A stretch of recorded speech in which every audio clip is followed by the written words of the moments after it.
Good day, welcome back to the channel and welcome back to episode number 4 of what I am predicting is going to be our penultimate episode of getting Barcelona out of debt. I'm feeling pretty confident that that's the way it's going to work. Looking at this overall balance down here, transfer budget's been pretty much spent as well. Things have been happening. They have been happening a lot. So financially wise, overall balance is looking very, very pretty. I did have an original budget of 150 million and there is 0 net debt. Now, I was predicting this would be done in 5 seasons, but I've done it in 4. But I think just to make it completely secure and make sure it's all okay, I'm going to do it for 5 seasons anyway.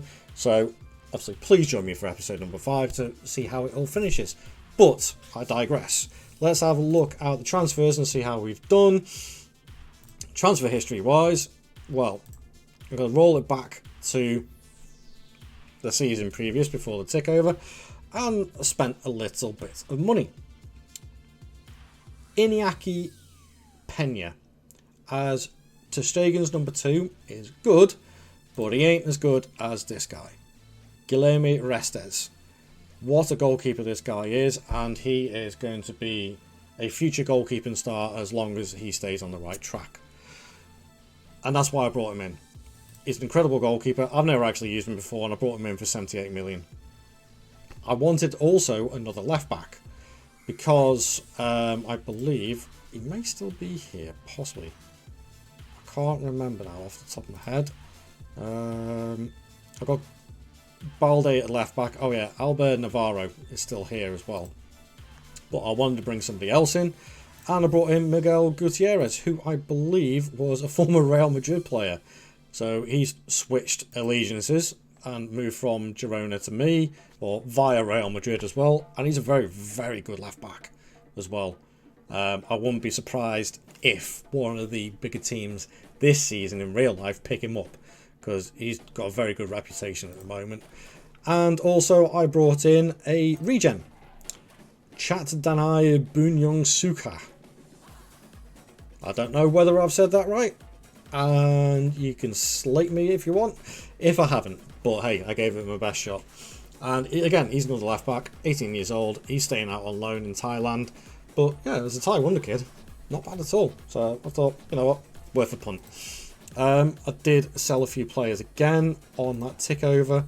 Sorry, after that tick over, making 94 million. But obviously I did spend a little bit more. So I brought in Paul Wanner from Bayern Munich. Again, I sold Furman last season thinking he wasn't going to get game time. But then I was looking at it going, I wanted to bring in somebody who would strengthen the wings but also strengthen the midfield. Because I knew the Saudis were sniffing around Rafinha, so I brought Paul Wanner in. Again, another player that I've never really used, so I thought he'd be a good option. And also brought in a regen Colombian centre-back, just to see what happens. But, as I say, a couple of players did leave. As I said, the Saudis were sniffing around a little bit, and Rafinha has gone to make £650,000 a week. Utterly ridiculous. But I did get 40 million for him. He had his best season last season, but obviously I think now, because it's season 4 and I'm only doing this one and season 5, I wanted to give Yamal that open slot to really develop now. So that's what's going to happen. A lot of loans going out, but also Ferran Torres has left. So Ferran Torres and Rafinha both have gone. Paul Wanner has come in. I've still got cover on the wings. I'm very happy with that.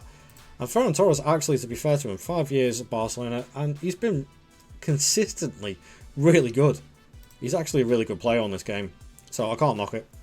Good bit of business. I'm very happy with that. Speaking of the squad, this is what it's looking like at the moment. And again, one of the reasons why I didn't bring in another player above Paul Wanner is because I'm keeping Noah Darvish around now, because he, very similar to Paul Wanner, can play in multiple positions and plays really well in all of them. So I'm very happy with the fact I've got another player coming through the youth system. It's all good. Scheduling wise, we've done okay. We lost the UEFA Super Cup to Newcastle, which is a little bit annoying. But league wise, beat Getafe 4-0, Villarreal 4-1, Real Sociedad 1-0, and Girona 1-0 as well. So, back to being top of the league. Can anybody knock us off our perch for season number 4? Gonna simulate the season? We'll go and find out, shall we? And it certainly seems we've been knocked off our perch. Yeah, we lost the title. We lost the league title to Real Madrid, which is no shame in that. We missed out by 5 points. Just a couple of silly results here and there by the looks of it.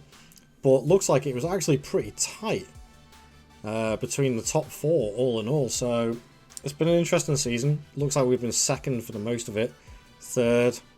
We were first near the start of the season, but besides that, I can't complain of that. I mean, 3 seasons on the bounce, we've won the title. We drop off for 1 season, we lose out. Hopefully for season number 5, I can regain it. We'll find out. But let's have a look at the other competitions, see how we did. Champions League semi-final by Arsenal. It's a trophyless season. And that's disappointing. That is disappointing. Even losing in the final to the Spanish Super Cup. Oh well, it is what it is. But the squad is still in a very, very good space. Very good space. And they are looking... The youngsters are developing really, really well. Esposito dropped off a little bit. Only 32 goals in total this season. But I kind of expected that because his first season was just so... good. I mean, his first season, 45 goals. This season, 32. It's a drop-off, but at the end of the day, I'm not knocking it. He's actually got a couple more player of the matches this season, so it's not too bad. Yamal has had his first real full season going into it, and he's been absolutely electric. 31 league games, 9 goals, 10 assists. Can't knock that. That's really good. Ansu Fati, 15 and 10. 13 and 3 from Soler. Pedri, 12 and 14. And Xavi with 8 and 17. And Gutierrez actually played a lot of games and got 9 and 9. That's pretty good. I'm quite impressed with that. Even, as I say, if it was a trophyless season. But let's have a quick look at the financial side of things. So 269 million in the bank. I got 290 million in the transfer budget. And there's actually 32 grand of debt left. See, I knew it'd chop and change a little bit, but I'm still going to finish this off as a season 5, and that'll be it. I'm fairly confident that it'll all be wiped by season 5. So, please join me for the final episode of that one, and please leave a like on this video and subscribe to the channel if you did enjoy this content and want to see more of it. I've got loads of playlists of saves that I've done already, and I've got more plans in the works for what I'm going to be doing next, including a resurrection of a fallen giant, which I'll go into more detail of when it comes to episode number 5. So I'll see you guys later. Thank you very much for watching.